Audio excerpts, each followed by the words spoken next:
Hi, my name is Serona Elton. I am the head of educational partnerships for the MLC, the Mechanical Licensing Collective. And so very, very happy that you've decided to join me for this webinar. So a couple of housekeeping matters before we get started. This is a Zoom webinar, which is different than a Zoom meeting. And what's different about it, one of the things that's different, is at the bottom of your screen, you see an option called Q&A, right? Question and answer, Q&A. You don't have that in just a regular Zoom meeting. You have that in a Zoom webinar. And so when you have questions that come to mind, I want you to drop them in the Q&A. Okay, that's where to put your questions. Don't put them in the chat. Put your questions in the Q&A. I am joined this evening by two people we like to call our webinar queens. Lacey and Bree are with me this evening. And they will be posting information in the chat that might be helpful for you. So let's say I'm talking about something on our website. They might post a link in the chat that tells you where to go find it on the website, right? So we'll post information in the chat that you might find helpful, but questions you have for us, put them in the Q&A, okay? All right, so the way this is gonna work, I have a relatively brief presentation to give you, so I'm gonna share some slides, walk you through some of those, tell you, kind of get you up to speed on the basics, and then we always have plenty of time for questions, and we usually do get through most, if not all of them, so no promises. But right now we're not a huge group, so I should probably be able to get through all of your questions, okay? All right, so let me go ahead and share my screen here. Hold on. All right, there we go, screen sharing, and my webinar queens will let me know if you can't see it. All right, so let's go ahead and jump right in. All right, so quick overview. What is the MLC's purpose? Why are we here? And so if you just looked at the diagram without reading anything on the slide, you'd see we are smack dab in the middle of a flow of money. That's exactly right. We are basically right in the middle of a flow of money. And that money is flowing from US digital music providers. And we're going to talk about exactly what kind of digital music we're talking about, because it's not all digital music, but US digital music providers of interactive streams and downloads, and talk about all that in more detail. They pay a certain kind of royalties called mechanical royalties. They pay those to the MLC, and then the MLC pays those royalties to music publishers, publishing administrators, self-administered songwriters, which is probably who you are if you're joining me today, and mechanical rights organizations based outside the United States. So this money flows through us.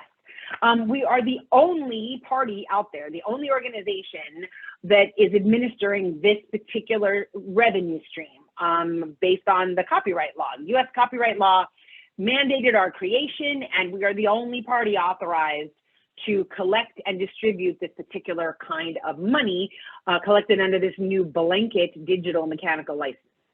And so one way or another, if you get paid, whether you should become a member or not, we're going to discuss that because it's not the case that everybody out there who's entitled to the money should become a member. For example, if you're a songwriter assigned to a music publisher, the publisher will collect the money from us and then pay you. But we're going to dive into that in a lot more detail. So this is just a quick preview. Now let's jump right in, shall we? So first, I want to make sure everybody's really clear on the difference between a song or composition and a recording, because those are different things. And if you don't understand the difference, it can get really confusing. So firstly, songs, compositions, I kind of use those words interchangeably. The copyright law calls those musical works. That's how they're defined in the copyright law. And they're created by songwriters, composers, and lyricists. And they're generally administered by music publishers. The copyright law actually defines a musical work as the music, as in the melody, rhythm, or harmony that could be expressed in a system of notation. So picture little musical notes on a stack, right? You could represent a composition on printed sheet music, right? And any lyrics, if there are any. It's sort of what we mean when we say a musical work. One of my favorite examples is the song called Yesterday by John Lennon and Paul McCartney. Those are the writers of that song. Contrast that with a recording, okay? So the copyright law calls these sound recordings. They're created by recording artists with producers. Generally, they're distributed by record companies, although there are certainly some artists that are self-distributed artists. And by the way, that's also different from a video. The copyright law calls those audio-visual works. And this is why the music business is so complicated from a copyright perspective. Imagine if you're watching a music video, you've got an audio-visual work, and inside of that is the use of a sound recording, and inside of that is the use of a musical work. You've got like a 3-layer copyright sandwich going on right there in a music video. So videos are separate from sound recordings, not the same thing as a sound recording. So building on our example, that song Yesterday was first recorded by the Beatles. But then many other artists, in fact, this is one of the most recorded songs of all time in terms of the number of additional artists after the Beatles who made recordings of it, includes Elvis and Frank Sinatra and Aretha Franklin and many, many others. And we refer to those recordings after the Beatles did that first initial recording, all those additional recordings, we call those cover records. So all of those are examples of separate sound recordings, right? Different artists, different sound recordings that are all related back to that one musical work. So you can kind of start understanding this concept of like one work to many recordings, right? One to many kind of relationship between songs and recordings. Okay, so the MMA, maybe you've heard of this.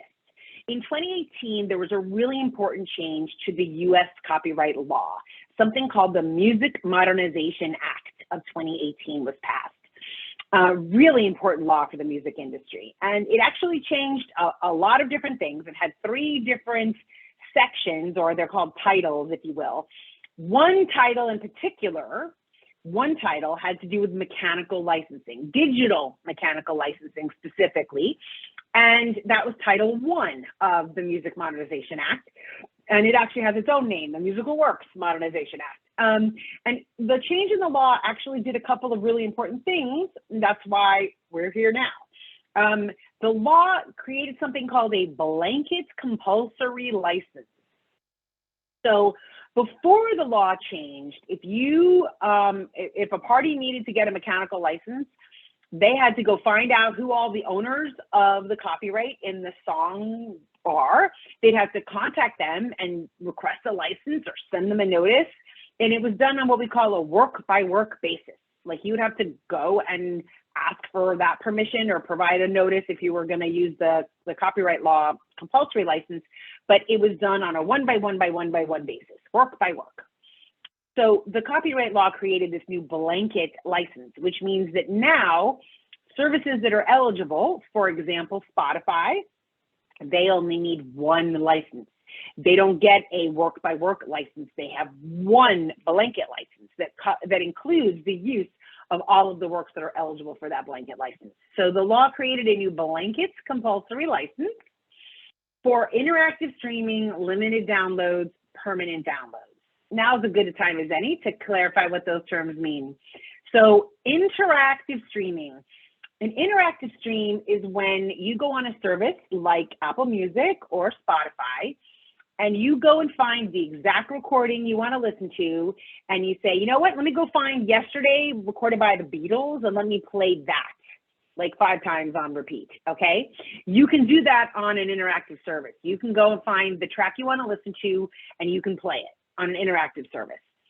That's different than something we call non-interactive service. So non-interactive services are like digital radio, like iHeartRadio, SiriusXM, Pandora Radio, where I could go maybe find, maybe there's a Beatles channel, or maybe there's like hits from whenever Yesterday was written, but I can't go and pick out the exact recording I want to listen to, right? That's the difference between an interactive streaming service and a non-interactive streaming service. And so interactive streaming services need a mechanical license. Non-interactive streaming services don't. That's just considered a performance. Interactive streaming, they need a mechanical license. So those services, those interactive streaming services can get one of these blanket licenses. Limited downloads. So if you've ever listened to one of those favorite services and you check the button or click the toggle, if you had an option to have your playlist available for offline listening, maybe you've done that. And if not, don't worry, but maybe you have. For example, like I have to take a flight next week on an airplane, and I may not want to pay for Wi-Fi up in the air. It's kind of expensive. And we know we don't have cell service on an airplane, right? So let's say I wanted to make sure that my playlist would be available to me to listen to on the plane without me having to pay for Wi-Fi. If I'd have chosen that option before we took off and said, I want my playlist available for offline listening, what actually happens in the background is that music is downloaded to your phone or your device, but it's limited. So, it's only there for a brief period of time. I can't move it between devices. It's not like a permanent download. Remember those? You used to buy them at iTunes, right? It's not like a permanent download that you buy it and it's yours forever, okay? So those are, interactive streaming, limited downloads, permanent downloads. The blanket license, the new blanket license, is available to a digital service that might be making music available in any of these three ways. So created the new blanket license. The law also said that there needs to be an organization created that is going to administer this blanket license. They don't really grant it, but the law lays out a bunch of steps, processes that a digital service that wants to use this license has to do. They have to send notice to us. They also have to pay us, and then we pay rights holders. So the law said there must be a mechanical licensing collective created. And here we are, okay? So the law mandated that.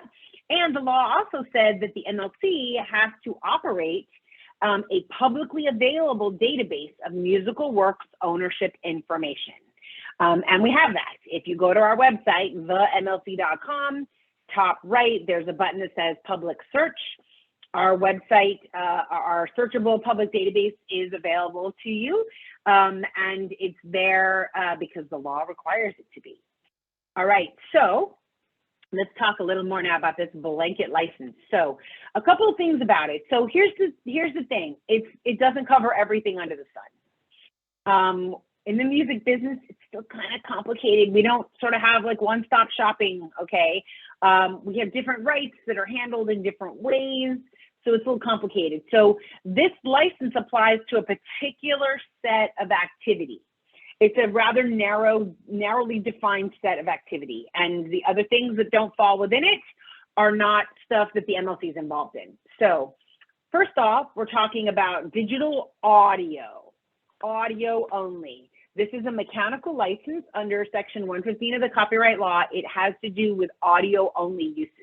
Nothing to do with video. Nope, audio only. So nothing to do with any kind of video use. Audio only. Mechanical uses, okay, so not performance. Talk about that in a minute. And it's only within the United States.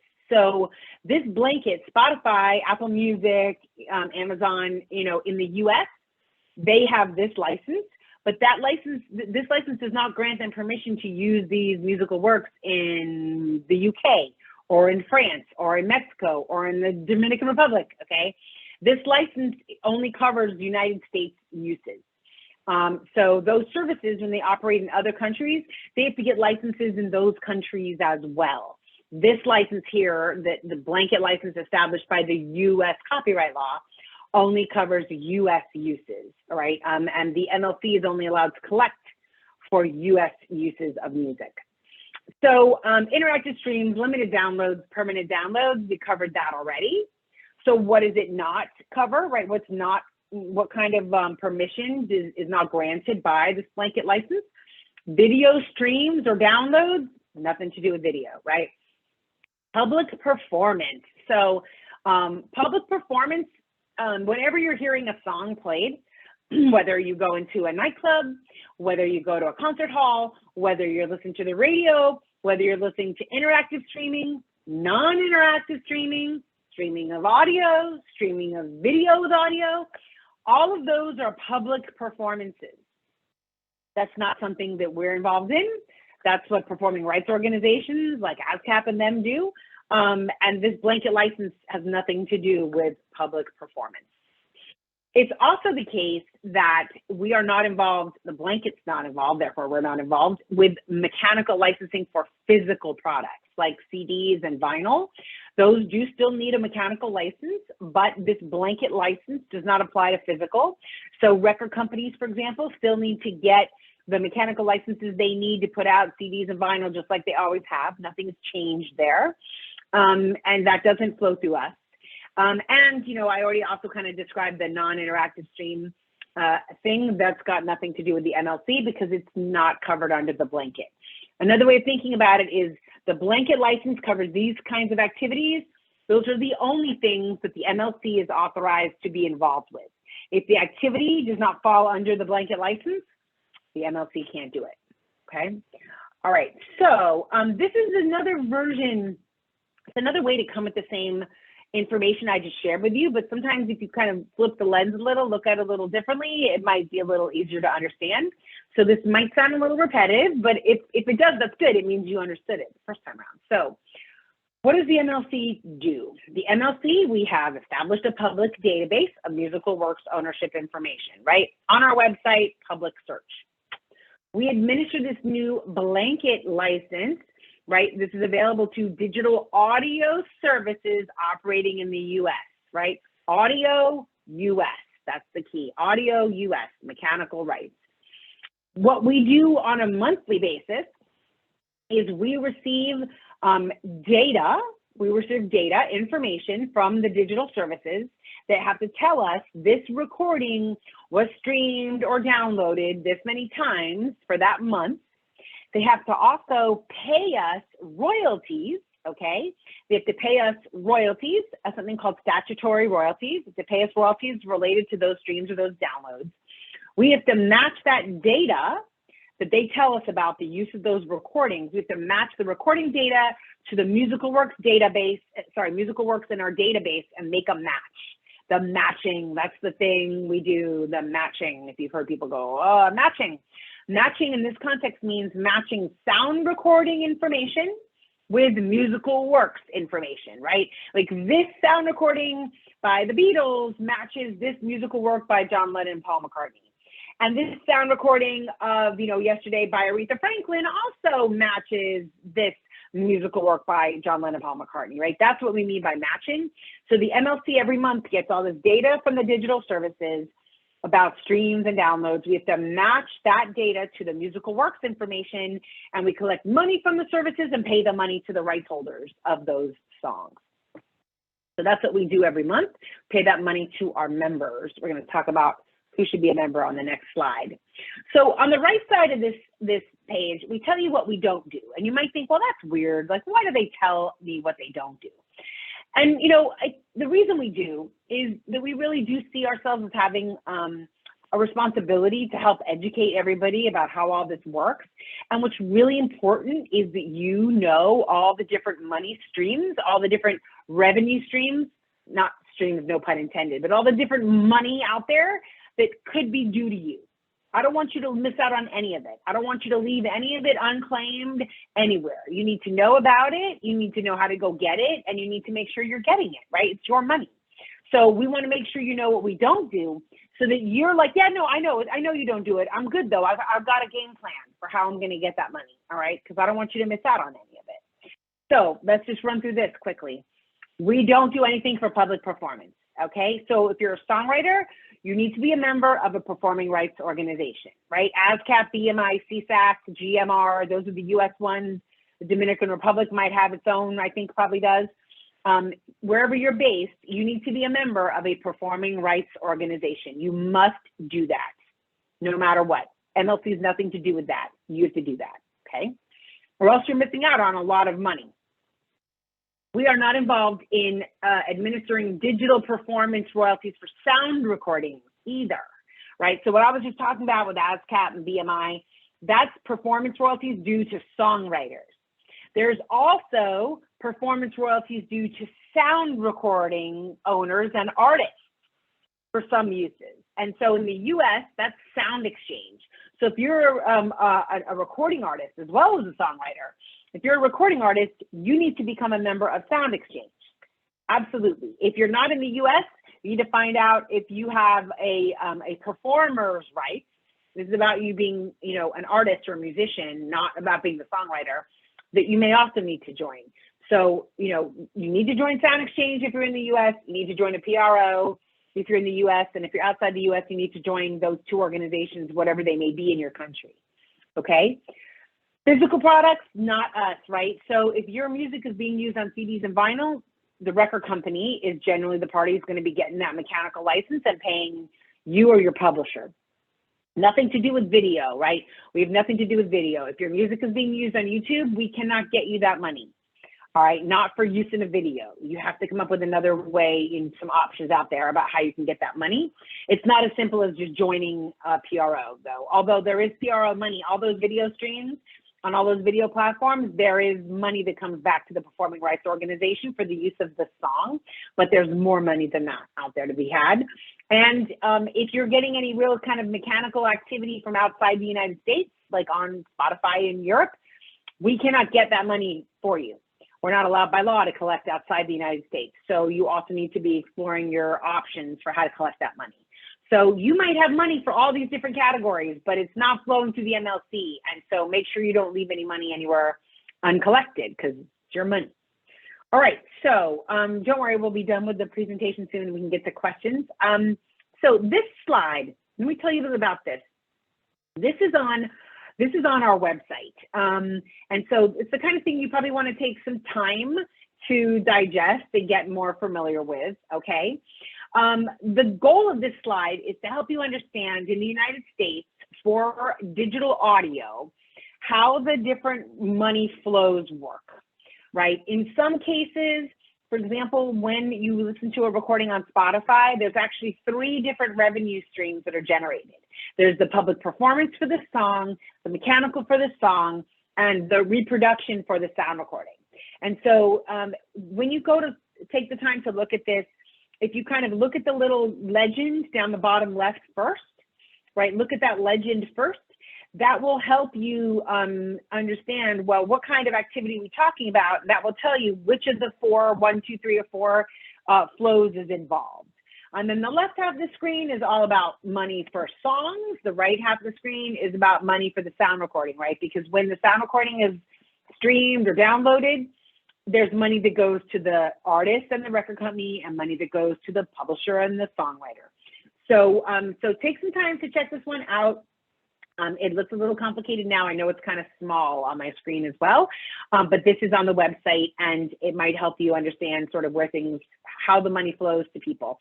One big takeaway, just if you look at it at the very high level, is you see that, ASCAP, BMI, Global Music Rights, CSAC, the MLC is not replacing them, right? We're sitting alongside of them. They're like a peer to us, right? But they're in their own flow. We're in a separate flow of money from them. We're in the blue flow. They're in the gray flow. And then Sound Exchange is in the orange flow. We're not, they're separate from us too, right? We're not replacing them. All of these things are out there. So take some time, check out this slide. You might find it really helpful. Okay, so who should become a member? So this can be simple, it can be complicated, depends on who you are. So let's knock out the simple stuff first. So if you are a music publisher, if you are a publishing administration company, if you are a mechanical rights society based outside the United States, like you run, like the MLC, but in another country, which probably none of you do, you need to become a member of the MLC, all right? So the highlight there for everybody is all publishers who are entitled to collect digital mechanicals in the United States need to become members of the MLC. And we have a catchphrase for becoming a member of the MLC. We call it connect to collect. That's what we say. You need to connect to collect, as in connect to the MLC to collect your money. So connect to collect, you become a member. And once you become a member, that's not it. That's not enough to get paid. You also have to do something we call play your part, which means you have to actually register your musical works with us.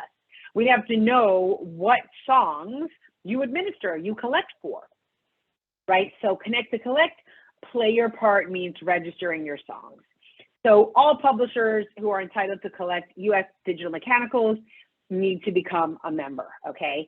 And that's pretty straightforward. Where it gets a little more complicated is for songwriters. And I totally understand why it's complicated. And what makes it so complicated is that it's different than it works with performing rights organizations. So you might remember on the last slide, I said every single songwriter needs to join a PRO. You do, no matter what, you all have to join a PRO, 100%, okay? That's not true with the MLC. You might need to join or you might not. It depends on who administers your musical work, who administers your songs. And even that answer, it might be, well, some of my songs are handled by a publisher and some of them are handled by me, right? So let's tackle it, let's read what the slide says. It helps us walk this through.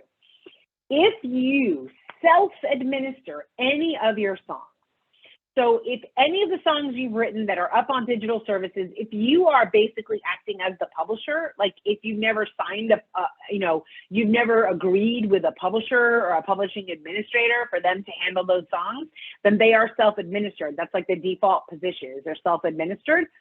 If any of your songs are self-administered, you should become a member and you will register those works.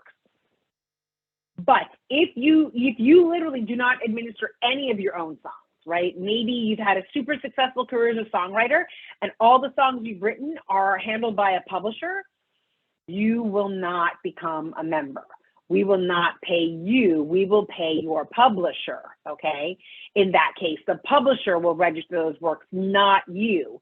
So you don't actually join the MLC as a writer. Effectively, you join the MLC because you are acting like the publisher of your own songs, right? You don't join as a writer, you join as the party controlling the publishing who can collect the royalties.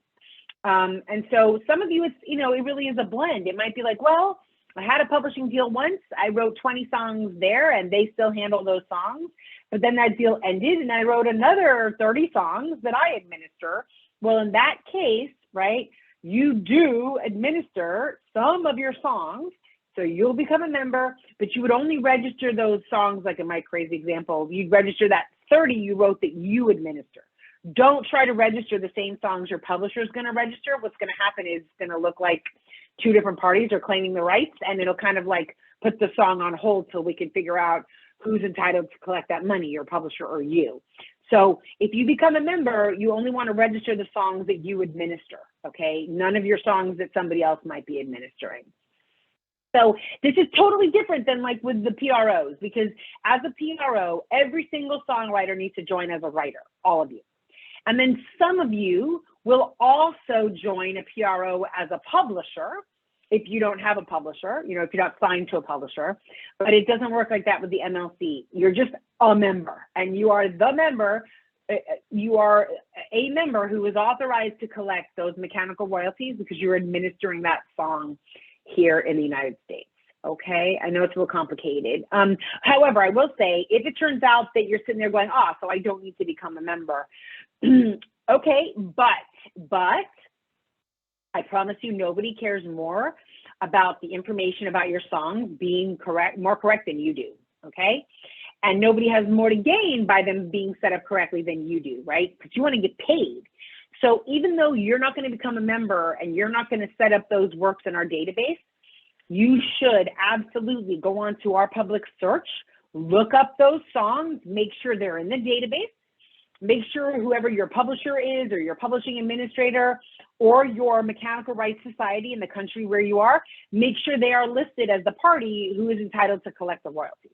You can go look at that right now. And if they're not there correctly, you need to contact your publisher, your administrator, your collective rights organization. Be like, hey, I was looking on the MLC website, my song is set up incorrectly or it's missing, right? So you still can and you should play a very proactive role in making sure that your song data is correct so you get paid correctly. But you yourself would not be able to update that data if you're not a member, okay? So, so that's how that works. Okay, so how do you become a member? You go to our website, top right, membership is free. You click on the button, connect to collect, and then it walks you through all the steps. It's totally free, easy to do. It takes about a day or so to hear back from us because we have to verify your identity, which we do in a very sophisticated technological kind of ways, but it's free and painless to do that. Once you become a member, right, you have to register those works with us, make sure your musical works data is accurate. We have this really cool thing called the Data Quality Initiative, the DQI, where if you have your musical works information in a spreadsheet of some kind, we'd be very happy to take that data of your spreadsheet, compare that to the data in our database, and let you know, where we have stuff, where there's something missing, where what we have is different than what you have in your spreadsheet. So it's a very cool thing. It's totally free, and you do not even have to be a member to participate in the DQI. You can simply be like, hey, I've got a worksheet full of all my musical works data. Even if you're with a publisher, you could say, but I want to make sure all my data is set up right in your database, and you can participate in the DQI. So encourage anybody who has got their information in a spreadsheet to do that. That would be great. And then once you become a member and you set up your works, don't forget to set up your payment information. You would be amazed how much money goes uncollected in the music business because people didn't set up the right mailing address, or they moved and then the checks get returned, or they didn't set up their banking information. It would blow your mind if you knew how much money was unclaimed because people don't set up the right stuff. So make sure you set up your contact information, your banking information, so we can pay you. There's a DQI, as I mentioned, very excited about it. Over more than 21 million works have been analyzed. More than 500 people have, participated. So please feel free to participate, totally free. You can participate, numerous times. Royalty distribution. So once we have money for you, like, how does this all work? Once you are a member, once you've set up your works, here's how this works. So we get paid on a monthly basis by the digital music services, all right? And we pay out on a monthly basis to everybody. So you will get paid by us monthly. But there is a time lag from when, let's say, a stream happens on a service in January, for example. That stream, that royalty generated by that stream in January, that would end up on a royalty statement in April. Okay, there's a timeline that happens because it's not instantaneous. The way the royalty rates are calculated, the digital service has to wait till the end of the month to total up all of the streams that happened in that month and all of the revenue they made for the month. So they're compiling all that information. The MLC takes a snapshot of the songs that are in our database as of the 10th of that month, in this example here, February 10th.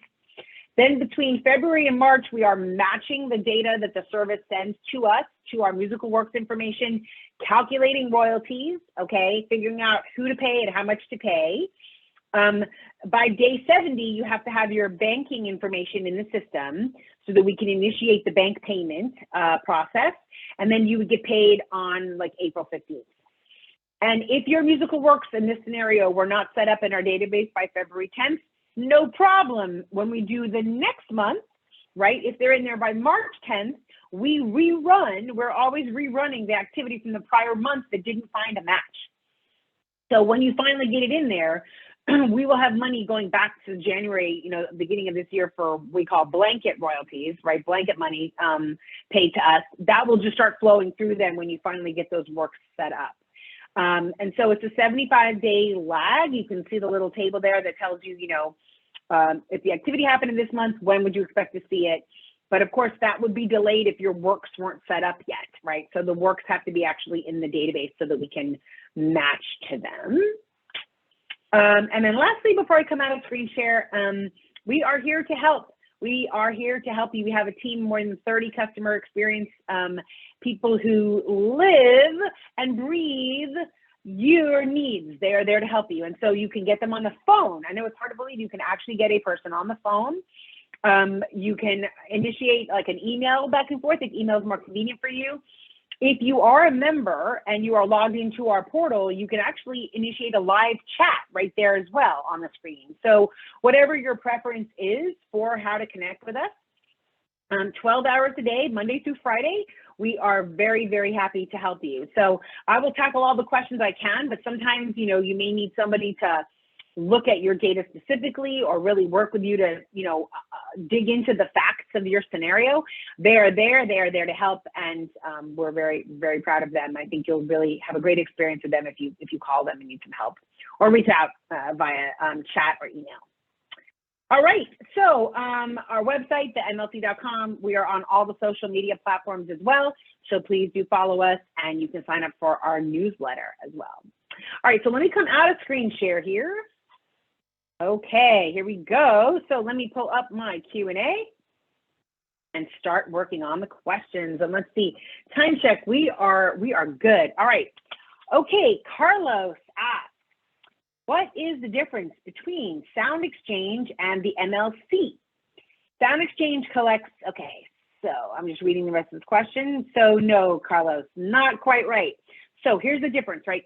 Sound Exchange collects digital performance royalties from non-interactive audio services for sound recording, okay? So if you're trying to remember Sound Exchange, it's sound recording, Sound Exchange, like the word sounds, maybe that will help, like, you know, help a memory thing.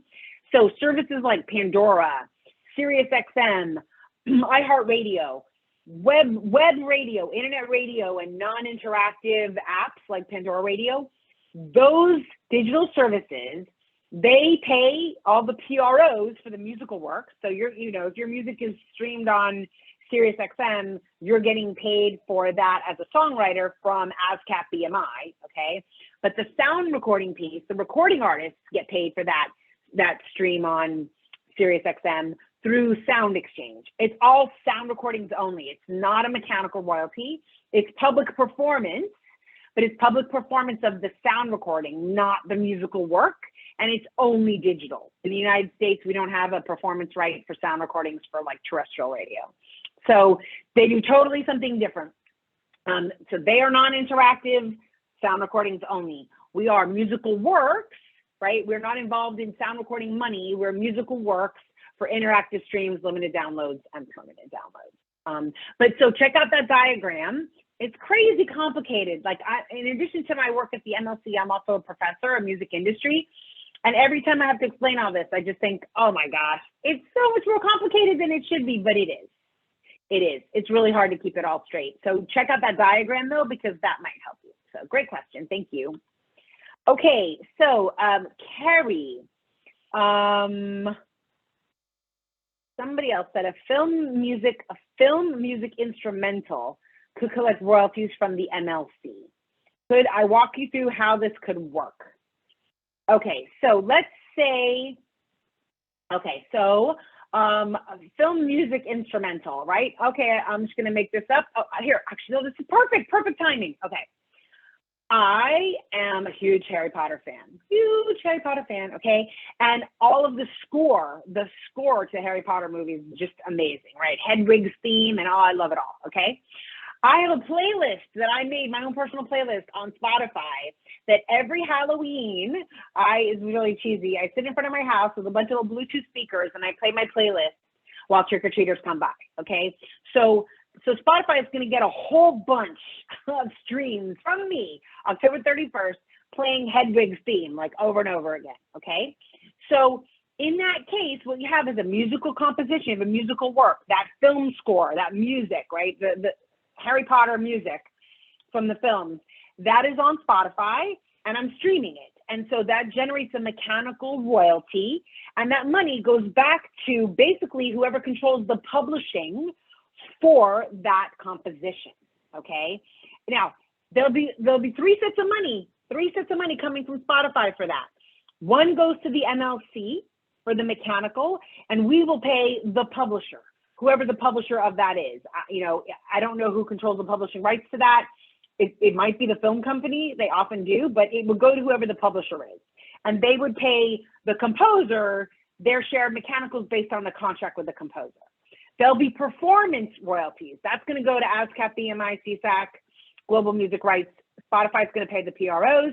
And then actually Spotify is also gonna pay whoever owns the sound recording of that Harry Potter music, which is probably also the film company. So absolutely, a film instrumental, just like any other composition, could generate mechanical royalties, and it will. Where it gets more complicated is who is actually, what did the contract say between the composer, the film composer, and the film production company as to who's entitled to collect mechanical royalties? That's another story, but absolutely, there is money to be had there. Okay, so Adonis says, can I get paid with a paper check instead of a direct payment into a bank? I believe yes, you can. I believe you absolutely can, but you have to make sure all of your address information is accurate, and you still have to provide your tax ID, tax information. But yes, you do not have to do direct deposit. You do not. Okay. Adonis also says, what if the MLC pays out monies to a publisher that didn't have the rights? Can I get that money back?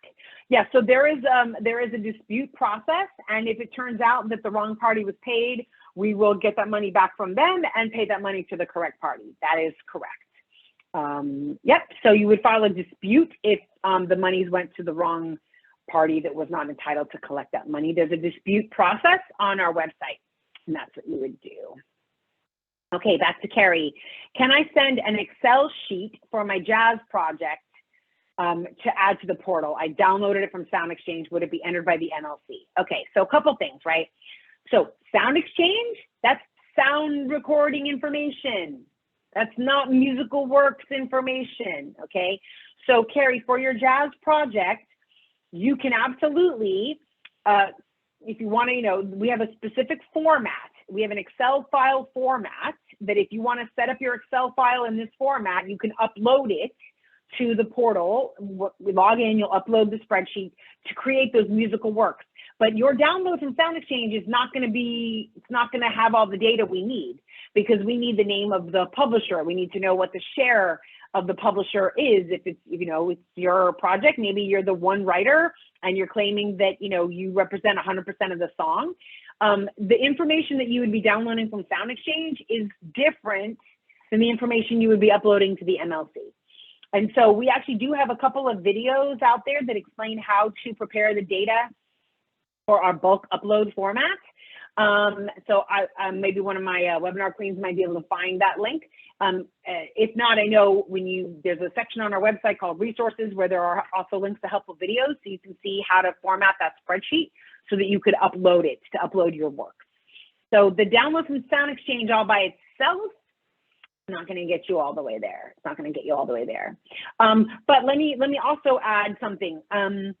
When you set up your musical works information, right? When you tell us that's my song, you know, the writer is me and I own 100% of the song, we also very much want you to tell us about the sound recordings that have been made of your musical works.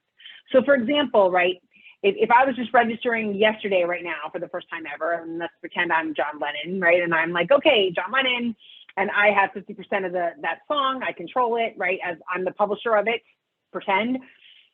We want you to tell us this song was recorded by this artist, this artist, this artist. You know, these are the recording titles that are usually the same as the song title.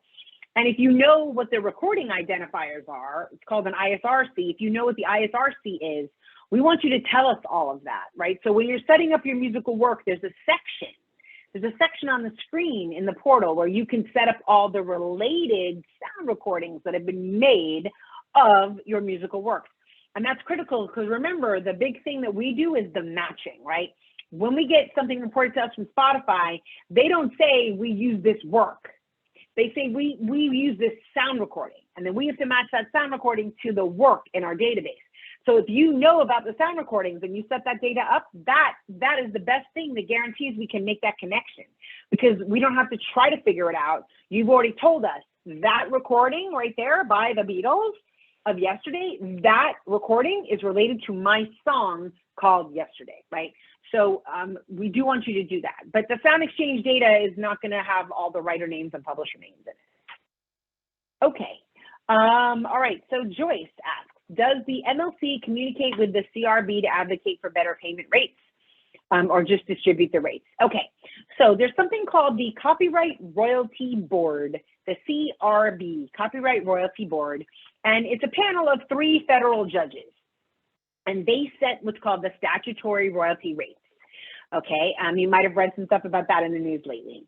So the MLC does not advocate in front of the Copyright Royalty Board for higher rates, lower rates. We don't take any position whatsoever on the rates.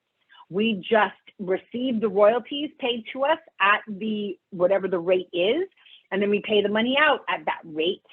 If the CRB needs information from us, like, you know, factual information and prepare reports, things like that, we will definitely provide anything requested from us. So we might be an information source to a CRB proceeding, but we do not advocate one way or another for the rate. Nope, that's something that, you know, for example, you know, the rate proceeding for mechanicals is actually the Copyright Royalty Board sets the rates for a number of different kinds of statutory rates. But it would be the publishers advocating their position, digital music services advocating their position, and the Copyright Royalty Board would decide the rates, but we are not involved in the advocating of either position. Okay. All right, so Nina, if someone wants to sing one of my songs, do they have to ask, and what license is that, and is there royalties there? Okay, so it depends on whether your song has ever been recorded already or not. So this is a really kind of complicated legal thing. It's what we call the compulsory mechanical license. So here's the way this works. So Nina, you write a brand new song and you played it live in some performances, right? Or maybe you also like did a live stream, you know, on Facebook, whatever. At that point, if you've never put it out as a record on like Spotify or Apple Music or SoundCloud, or you've never put it out as a CD or vinyl, right? At that point, it's never been put out there like a recording, never released it as a recording to the public, okay? Even if you made a couple copies, you sent some demos to some people, that wouldn't trigger it. But once you decide, now I'm going to make a recording of my song and I'm going to put that recording on Spotify, SoundCloud, Apple Music, whatever, anywhere, like any kind of service. Once you put the recording out there, now anybody else can make a cover record of your song, right? Anybody else can make a cover record of that song, meaning they can make a new recording. They have to make their own recording. They can't use your recording. They could make a recording of your song. They can't change the lyrics. They can't, you know, switch it all up and do a remix and a mashup and take parts of it. They would have to do a full-on like cover record. It would have to be exactly the same song, melody, lyrics. They can't change any of that. They can maybe change the style of music a little bit, right?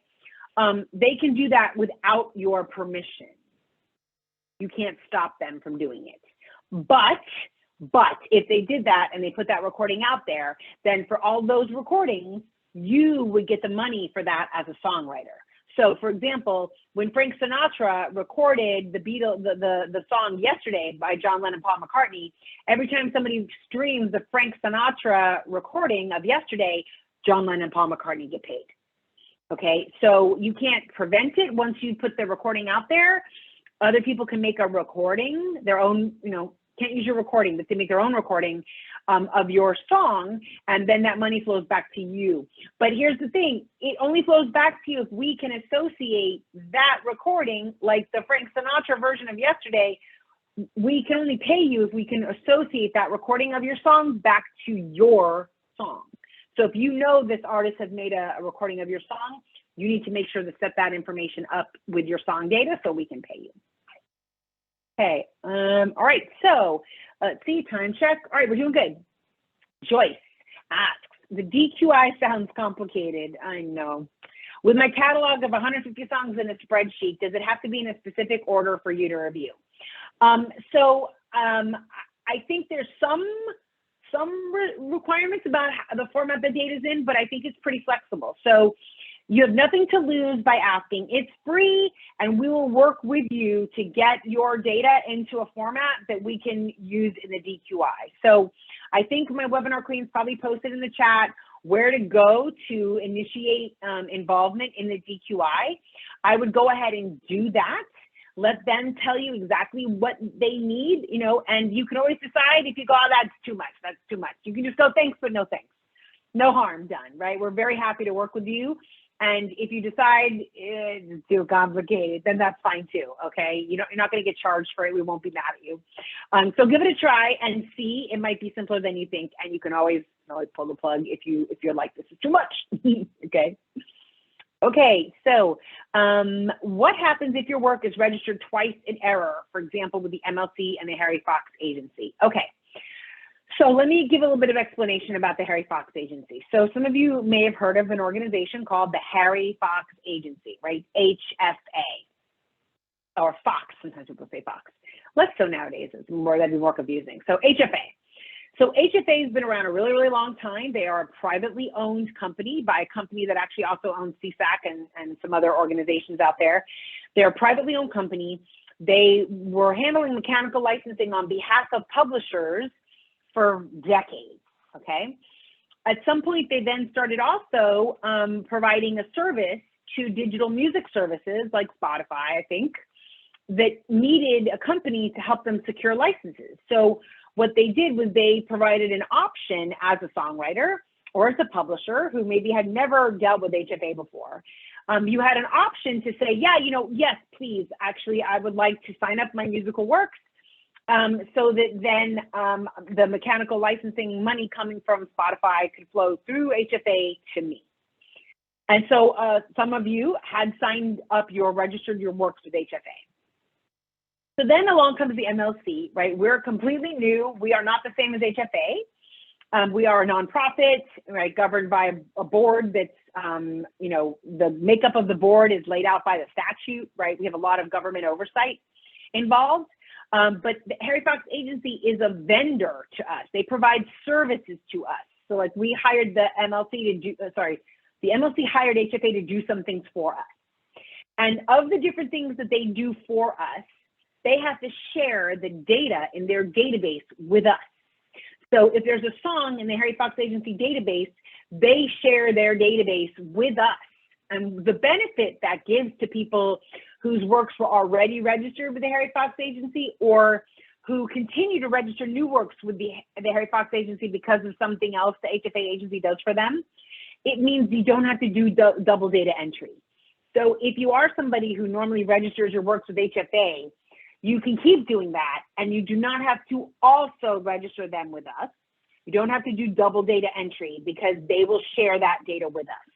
You still have to become a member of the MLC so that we can pay you for the money that routes through us, but you don't have to set up your works twice. Now, to get back to your point, though, if you did set it up twice, right, if it was set up with HFA and then you also went ahead and set it up with the MLC, our customer service team will be very happy to merge those works together to fix that duplication and be like, this and this are the same, we can merge them together for you. So just contact our customer experience team and explain the situation, be like, this was already in there, and then I set this up, and now it looks like there's two of them, but it's really the same thing. They can merge them and help make that happen. So reach out to our customer experience team and we will get that fixed. And just know that if you are registering works with HFA, you do not have to also register them with the MLC. Don't have to do both. Okay. All right. So, so Nina asks, being a member with the MLC, can a producer pick you up? Okay. So let me explain a couple of things, right? So when you're a member of the MLC, it is not limiting you from doing anything else. It's not like, so artists might sign exclusive recording agreements with record companies.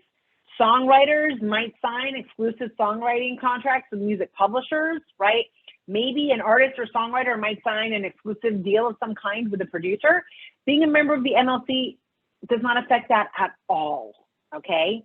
Not even a little bit. Neither, by the way, will being a member of Sound Exchange or being a member of a PRO. None of those factors, signing up with these kinds of societies, these kind of organizations, right? Like the MLC, like Sound Exchange, like the PROs, none of that signing up, which you all should do, should affect your ability to enter into a contract with a publisher, a record company, a producer later. It should not affect that whatsoever, not even a little bit, okay? So absolutely, you could still end up doing a deal with a producer or a publisher or a label, would not be affected by you becoming a member of the MLC. If you ended up, let's say right now you're self-administered, you handle all your own songs, and now all of a sudden tomorrow a publisher is interested in you, and you're going to enter into a contract with a publisher now, right? They're offering you a deal that you're like, this is a good deal, and what they want to do is take over administering all of your existing songs. No problem. What'll happen is in your contract with them, you would agree that, and this is if you agree, right? If you agree, you would agree that they would take over administering all of your songs. And then what will happen is they will send us a notice with proof of that to say, basically, all those songs that Serona wrote and were registered when she was a member, now those all need to switch over to, you know, BMG songs, because BMG is going to take over those songs. That's super easy, right? So even if you're a member of the MLC and then at some point you do a deal where some other party is going to administer the publishing for one or more of your works, no problem. We just change the administrator on those works. So you don't give up any rights or lose anything by joining us, not at all. Okay, Adonis, will this webinar be uploaded to the MLC YouTube channel? I think if it may not be the YouTube channel, we definitely send everybody who is a member, everybody who joined the webinar, we send them a link to the video. So I'll let my webinar queens give you the full answer in the chat on that one. And then almost last question, I think, Carrie, when I make a publishing company with BMI, when I make new music and enter it at the MLC portal, do I have to enter the publishing info since the publishing company is with BMI? Okay. All right, so let me explain. Great question. You guys are like on it tonight. Woohoo! These questions are on fire. Okay. So let's pretend I'm Serona Elton, the songwriter, yeah? And then I create Serona songs. And I decide that I am going to sign up with BMI, okay? So Serona Elton joined BMI as a songwriter, and Serona Songs joins BMI as the publisher, okay? I can do that. I can join Serona Songs to BMI without, I don't have to actually create like an LLC or an S, I don't have to create like a corporate entity, right? I can just call myself Serona Songs and join BMI as that's my publisher name, okay? What you would do with the MLC, all right, is you would join the MLC as Serona Songs, right? Because it's really the publishing entity that is the party that's the member to the MLC. And so maybe on day one, I didn't know any of this. And I was like, what? I just joined BMI as Serona Elton and I joined the MLC as Serona Elton. And then I'm like, oh, wait, I could do a publishing entity? Okay, Serona Songs. Let me sign that up with BMI, Serona Songs, BMI. And now you're like, well, what do I do with my MLC stuff? No problem, easy peasy. What we can do is we can switch your membership from being, you as an individual to you as Serona Songs.